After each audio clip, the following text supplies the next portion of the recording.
Philadelphia's full 2026 schedule just dropped. And believe me when I say this, this is one of the best 18-game stretches for the Birds in recent memory. But it also is a complete slap in the face to Jalen Hurts' biggest haters, as the Eagles might have won the division last year, but the NFL just gave them a very clear path to do it once again. I'm Thomas Mott, this is the Thomas Mott Show.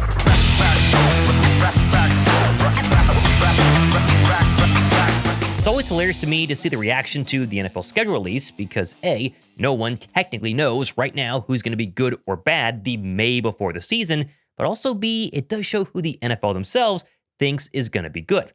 Let's just say the NFL 100% just confirmed they think the Eagles are going to be great this year. Today's video is brought to you guys by PrizePicks. Now, right off the bat, at a glance, here you go. This is the Eagles' official confirmed schedule early, as usual, in all of its glory. 17 games with a bye week, and what do you know? More standalone and primetime matchups than you can shake your fist at, but all in all, this looks really good for a ton of reasons. First, though, I'm going to be giving away a bunch of tickets to these Eagle games once they actually drop on Ticketmaster, so go ahead and drop a like and be subscribed, that way you're entered, and while you're at it, if you could go to any Eagle game this year, let me know which one down below in the comments. All right, first things first, can we just talk about the primetime and standalone games this year? Like, oh my goodness, the NFL clearly thinks the Birds are must-see TV. Philadelphia faces Chicago on Monday night, week 3, the Jaguars week 5 in London, the Cowboys week 7 on Monday Night Football, followed 1 week later by the Commanders on Sunday Night Football. Then Dallas again on Thanksgiving afternoon, Seattle on a Saturday, the Texans on Christmas Eve, and then week 17, the 49ers back on the road for yet another primetime Sunday matchup. All in all, the Eagles have some of the most standalone and primetime games of any team in the entire NFL. And this is so good for a team and really a quarterback that the media has been telling us for months now is boring and unexciting. And come on, they got that many primetime games. Like, you got to remember, the NFL's goal every single May with the schedule release is to sell as much interest every single week. They put the biggest games, the best teams, and the brightest stars on the national stage as much as possible to sell tickets and move the TV rating needle. And while sure, we don't know how many games the Eagles will win this year, if they'll be good, they could be terrible, lose the division, win 4 games. But the NFL right now, giving them this many primetime games, is telling you, trust us, the Eagles are going to be great. But that's not all. Ratings aside, the Eagles on paper have the 10th easiest schedule based on last year's strength of schedule, and also featured the 9th most air travel miles in the league at 22,115. And yet, the way the schedule is actually concocted week after week, I think the Birds got an absolute gift.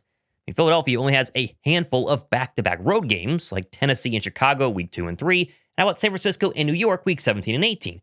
But with MetLife being so close to Philly, they don't have to fly for that one, and so it doesn't really even count. They also have back-to-back home games in week 15 and 16 for the first time since 2024. We forget they got none of them last year. And even the 2 real long-distance games, the Jaguars in London and the 49ers on the road week 17, come with breaks 1 week later. Jaguars, bye week the following week, and then the 49ers, again, week 18, 1 week later, at the Giants. You don't have to fly for that matchup, so it's basically like a home game.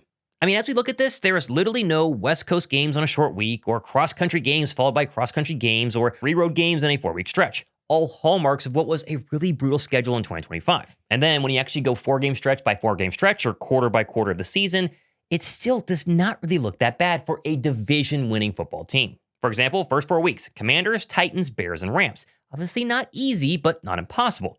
Washington week 1, that'll be tough. I'm not really sold on Jaden Daniels though, but this is a key year for both him and Dan Quinn. But right off the bat, Philadelphia gets a gift because they are at home at the Link. That crowd will be insane. And then 1 week later, how about an easy road test against Tennessee? And then the Chicago Bears and Rams, they won't be easy, but at least LA comes to Philadelphia, a place they haven't beaten us at during the Matthew Stafford era. This has really been a house of horrors for the Rams. Then the next 4 weeks, how about a trip to London, taking the Jaguars, which, I don't know, Jaguars, are they going to be good this year, bad this year? Very hard to say, but could be pretty winnable. Then back home versus the Carolina Panthers, week 6. Thought this was going to be a bye. I don't love, obviously, the travel to London and then no bye week, but it saves it for later on in the season where they can hopefully use it to get more healthy. For Dallas at home on a Monday night, and then an extra day off because it's Sunday night 1 week later versus the Washington Commanders.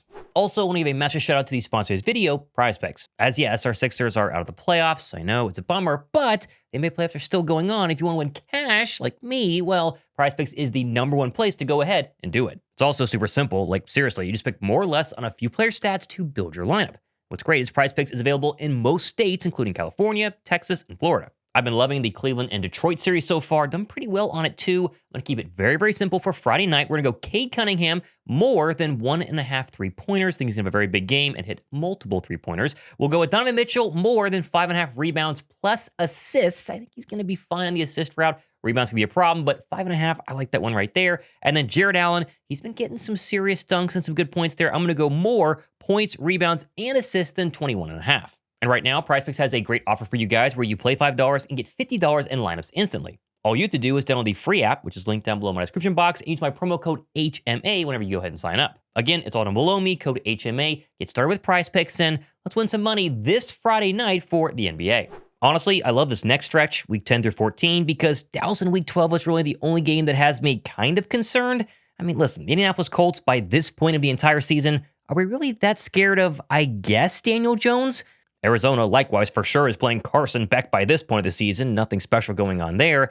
And Aaron Rodgers at the age of 87? No, he's not 87, but still, old Aaron Rodgers and this Pittsburgh Steelers team, week 11, battle for Pennsylvania, doesn't really scare me at all. This stretch, honestly, feels like the time for the Eagles to put their foot on the gas and get a comfortable lead in the division, especially if they go ahead and sweep, or at least beat the Dallas Cowboys there in week 12, and then take care of business against these mediocre, average, probably at best wildcard teams. Get your ground here, because the next stretch we'll talk about, it gets a little tough. Then, to wrap things up, you get the Texans at home, 49ers on the road in a game that may or may not even matter. It's week 17. And then the Giants, once again, in what recently has become a sit your starters and relax week 18 matchup. It's also at MetLife. And so hopefully, because it's week 18 and you're hopefully resting starters, no important people have to play on that dumb injury-prone turf. Now, beside travel schedules, the next thing I look at here is who you play where on the schedule, because some teams are much better and more favorable to play early on in the season than late. For example, Tennessee in week 2 is the perfect time, in my opinion. Get that young quarterback with a brand new coaching staff. You want them early, not late. Chicago, 1 week later, again, historically in the Ben Johnson era, have struggled a lot early on in the year. We also only have one stretch of multiple division games in a row, and that's that Dallas week 7, Washington week 8, and then the Giants in week 9. But again, unlike last year, you don't have to play a divisional opponent twice in the span of 3 weeks. Remember, that was the Washington Commander thing later on in the season. Same with the Giants. You get to go ahead and space things out. So Washington is week 8, but also week 1, plenty of time in between. If there is one stretch, though, that scares me a little bit, because obviously it's not perfect. There are good teams on the schedule. I think it's week 15 through week 17. That's peak playoff push, and you got to play the Seattle Seahawks, who historically Philadelphia has always struggled against. Houston, maybe the best defensive roster in all of football, and then the 49ers. Again, a team that has had the Birds number technically the past couple of years. But we do forget Philadelphia had a similar gauntlet stretch down the year this past season. Remember the Buffalo Bill game on the road? They were just fine. They handled it. But that would be my only stretch where I go, okay, that's a tough one. We got to lock in. My hope is we win enough games early on in the season where you could barely lose to Seattle, barely lose to the Texans, and it doesn't sink your playoff hopes or your chances to win the division overall. All in all, I am thrilled with the Eagles' schedule because I think it looks pretty darn good, all things considered. They won the division last year. It is a first-place schedule, and yet it's the 10th easiest schedule in the entire NFL. And the way that travel is worked out here and where you play people back to back to back, I think looks pretty darn solid. It's favorable enough to where if Philadelphia had any concerns that they were going to be screwed by the NFL and give a terrible schedule like they kind of did in 2025, that is not the case here.